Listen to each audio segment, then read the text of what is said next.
May I know if this is Miss Amelia? Yes, it's me. And you are?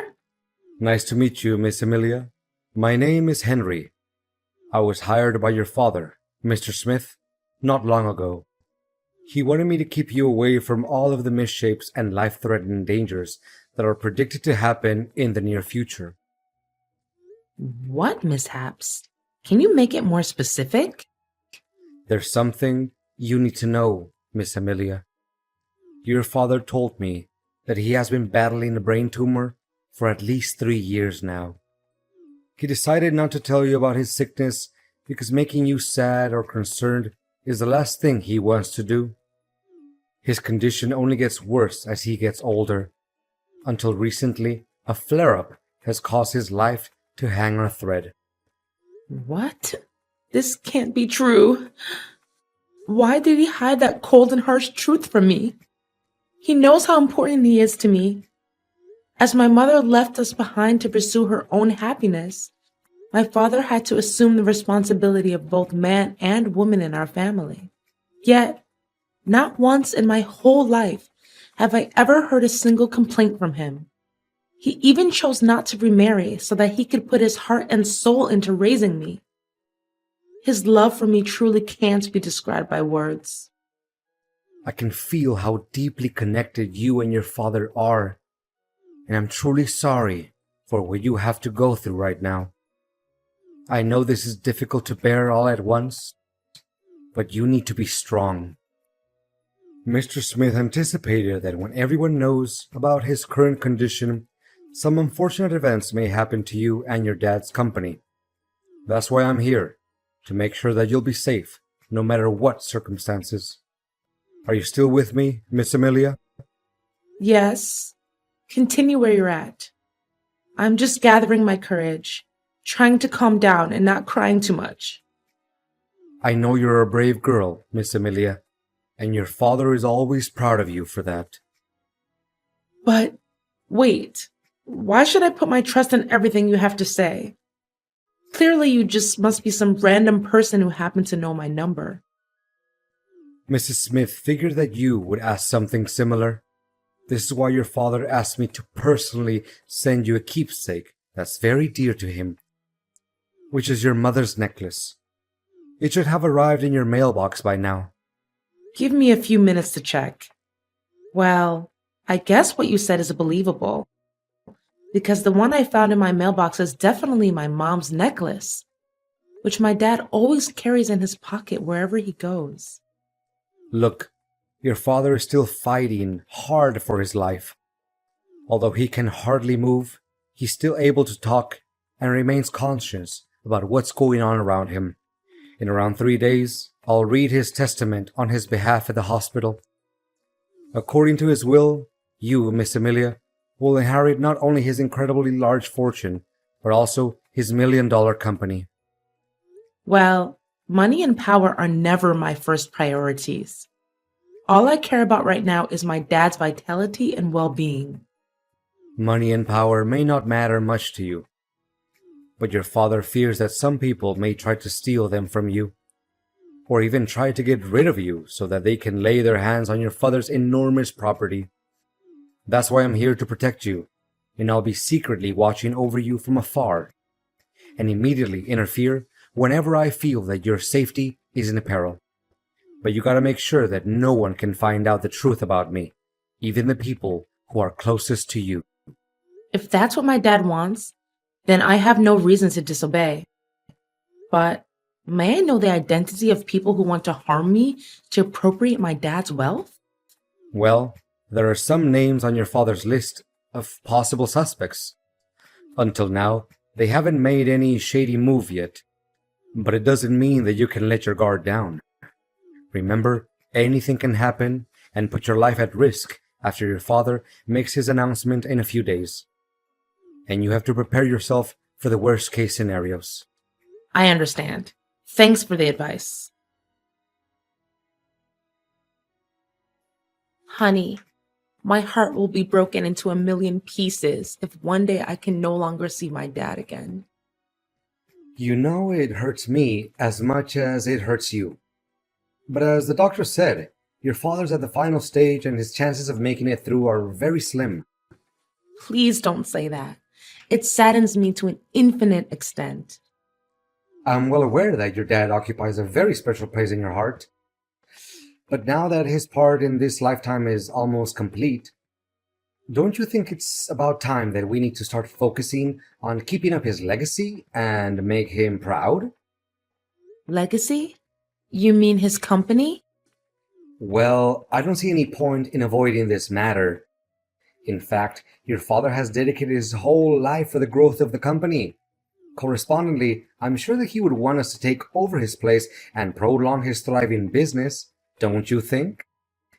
It really doesn't make any sense if you let his lifelong effort go down the drain by worrying too much about his destined demise. I mean, you may have a point in what you're saying, but honestly, there's no spare room for anything else in my mind right now, other than my dad's life being on the line. I acknowledge what you have said, and I'm sympathetic to it. However, an organization can't operate without a leader.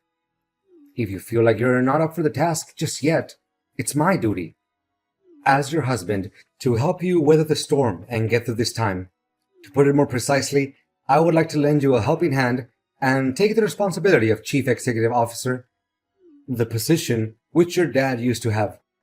Of course, the company's share that your father once held is still under your ownership. So, what do you say? Well, I really appreciate your thoughtfulness towards me. Nevertheless, my dad had stated very clearly and in detail in his statement that he wants me to assume the role of Chief Executive Officer. And for that reason, I'm not planning to do anything that's against his last wish. Wait, do you seriously think that a woman is adequate for such a prestigious leadership role like CEO? Significant positions, especially company leaders, are not a joke, and they're obviously not meant for women, honey. Don't let your brainless things like feminism trick you into thinking that you'll be able to fulfill such a substantial duty. What is your problem with women taking on significant positions at the workplace, really? Amelia, you do realize that women always have to depend on men to get everything done, right? You women can never decide anything for yourself, and you easily let your emotions get the best of you. If you still care about the family that we'll build together, you should reconsider your place and fulfill your duties as a wife, which means doing household chores and bearing my children. Well, I don't see anything wrong with me taking on leadership responsibilities. I graduated top of my class, and I dedicated 7 years to achieve my master's degree and PhD in economics. I even devoted more time working for the company than you did. To back up my words, I'd started from the bottom and I made my way to higher positions step by step. Nothing was handed to me on a silver platter, you know. I know, but don't you think it's a little weird that the husband works as a subordinate to the wife? Why? I don't see anything that's weird about it. Honey, it's about finding the one that's more suitable for the job. That's all. It has nothing to do with the roles we have in our family. I honestly don't have any clue about why I still have to stick with an inferior job title like sales manager. It's literally nothing compared to your position, which leaves me no choice but feeling unfairly treated. I mean, didn't he take any of my hard work into account? You do realize that to get to the point where you're at now, it takes other people at least 3 years? You had it easy enough and got promoted to manager in only 5 months just because you're my husband. I mean, what will other people say? They may think that I'm nothing but merely a parasite in your family. Not getting the highest position of the company doesn't make you a parasite, William. What's wrong with you all of a sudden? I thought you enjoyed your current job. I did, until I figured out how deceitful your father was. He promised that I would take his place after he retired, Now he swallowed his own words and had you take over the position instead. What? How can you make up such a lie? If my father intended to let you take control of the company, he would have told me about it. He never makes any important decisions without letting me know firsthand. Look, William, I don't want us to fight over this kind of thing. We're family, and being family means helping each other out in times of need, not picking a quarrel with one another over power and inheritance. Let me make it clear to you once and for all. If I don't get to work as the chief executive officer of the company, I demand a divorce as soon as possible. What? How could you say that so easily after our 3 years of marriage? And most important of all, in the toughest time of my life, when I'm about to lose my father? Well, your father doesn't treat me very nicely as well. He let you inherit his position because me and him are not biologically related. Guess once an outsider, always an outsider, right? He never saw me as his son after all. I said it. Let me take over your dad's position, or you can consider that our marriage is over. All right. I'll think long and hard about it. William, you can't believe what happened to me when I was on my way home after Dad's funeral. First, I was nearly hit by a truck while crossing the road. Then, out of nowhere, a flower pot almost fell onto my head. I bent down to tighten up my shoelaces. That was why I didn't get hit. After that, there were some people sawing down a huge tree, and I was nearly crushed by that. It definitely was not a lucky day for me. But where are you now, William? After the funeral ended, you were nowhere to be found. Everyone was so worried and they looked for you everywhere. What a shame to hear all of those unfortunate events. I'm not at home, by the way. And why should I be? What? What are you saying? Well, first of all, now that your father is dead, why should I be around you anymore? After all, it's his fortune and power that I went after in the beginning, not some kind of foolish love between you and I. You're telling me you didn't have any feelings for me in the first place? Not a tiny bit. Do you actually think that I approached you and your family because I fell for you? That's the most ridiculous joke that I've ever heard in my entire life. The only attractive thing about you is your dad's money. But I'm still the one who is in charge of my dad's company, right? How can you be so cocky? Well, not anymore. I now own papers proving that I'm the person who's gonna take over your dad's place as a CEO. He even gave me his shares in the company and every property that he possesses, including the house in which you're living. What? How could it even be possible? That's against the decision that he stated in his testament. There's no way he could do it without my approval. Don't you dare make things up. You know faking legal papers is a serious crime. Why should I be scared of your meaningless threat? My documents certainly comply with the law and regulations. They even contain your own father's handwriting and signature. So how can they be fake? Face the fact that from now on, you'll be officially kicked out of your dad's company and from your own fancy house. However, if you behave well, I'll show some mercy and let you work as a cleaner at the company. I can't believe you can be so ruthless and careless. You make it seem like we were never husband and wife. Like we were nothing but strangers.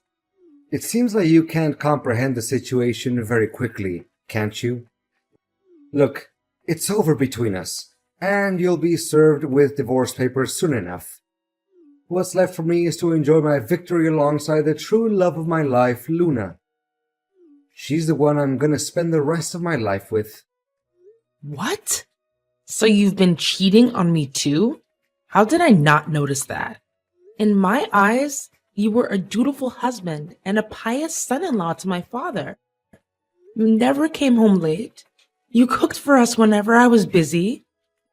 You even took great care of my dad during his final days of living, as if he was your own biological dad.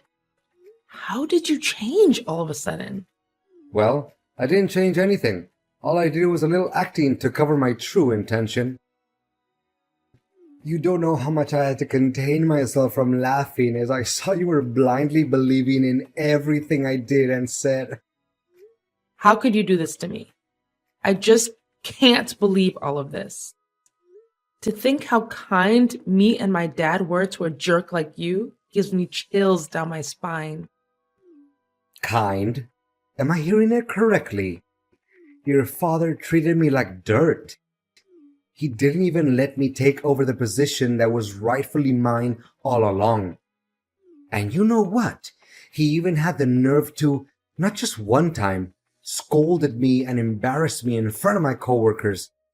I literally have no respect for that man.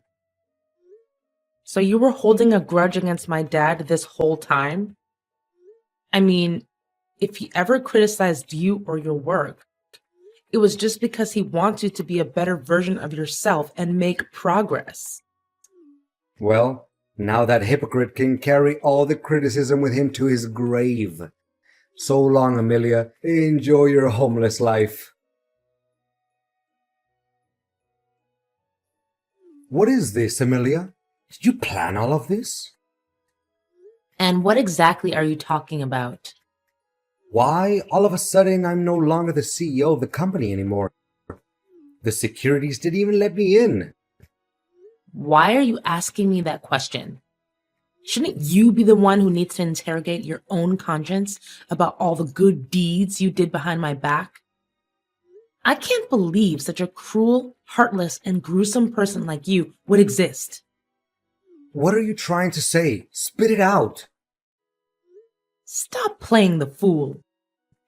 First, you took advantage of my father's sickness and brutally forced my father to sign all kinds of papers so that you can claim ownership of his fortune and his shares in the company. You threatened him, grabbed him by his neck. You even beat him, ruthlessly. For a person that had only days to live like my father, how could he bear such an act of violence? You knew that, and you left him there dying all alone. It was you who killed my father. Hold on. Are you even listening to your own voice right now? Don't just accuse someone out of nowhere without evidence. I know damn well that I have all the evidence in the world to start a lawsuit against you. Do you know what I'm possessing right now? Full-length footage of you torturing my dad so that you can achieve your evil ambition. It was recorded by the hospital's cameras. Never in my worst nightmare could I imagine that one day my dad would be tortured to death by his own son-in-law. What? I thought I took care of it. You did do something about it. But fortunately, my bodyguard was smart enough to trace you down and recover the footage. Where the hell did you get yourself a bodyguard? That's just insane. I think what you just said is just a work of your imagination. I mean, you're just talking nonsense to scare me. Not only that, my bodyguard also provided the police with evidence proving how you and your mistress pull off every scheme you could come up with to murder me so that no one could ever threaten your throne anymore. Honestly, I can't imagine how wicked and cold-blooded you can get in order to seize what you want. Just in the morning, if my bodyguard hadn't tested the food before giving it to me, I would have been poisoned to death. Guess you also bribed the hotel staff, right? Just like every other sin you committed when you were working for my dad, right? You'd better watch your mouth, you wretch. Let me see. Faking receipts, taking bribes, embezzling the company's operating budget, leaking confidential information to other competitors, and not to mention murdering my father and failed attempt to assassinate me? I'm done arguing with an inhumane person like you. If I were in your shoes right now, I would start coming up with any possible reasons to defend myself in front of the court. Oh no, I think a police officer is knocking at my door. What should I do? Please, withdraw your complaint along with the evidence. You can't do this to me. Your days of abusing your power and violence are over, William. Don't ever let me see your face again. May I know if this is Miss Amelia? Yes, it's me. And you are? Nice to meet you, Miss Amelia. My name is Henry. I was hired by your father, Mr. Smith, not long ago. He wanted me to keep you away from all of the misshapes and life-threatening dangers that are predicted to happen in the near future. What mishaps? Can you make it more specific? There's something you need to know, Miss Amelia. Your father told me that he has been battling a brain tumor for at least 3 years now. He decided not to tell you about his sickness because making you sad or concerned is the last thing he wants to do. His condition only gets worse as he gets older. Until recently, a flare-up has caused his life to hang on a thread. What? This can't be true. Why did he hide that cold and harsh truth from me? He knows how important he is to me. As my mother left us behind to pursue her own happiness, my father had to assume the responsibility of both man and woman in our family. Yet, not once in my whole life have I ever heard a single complaint from him. He even chose not to remarry so that he could put his heart and soul into raising me. His love for me truly can't be described by words. I can feel how deeply connected you and your father are, and I'm truly sorry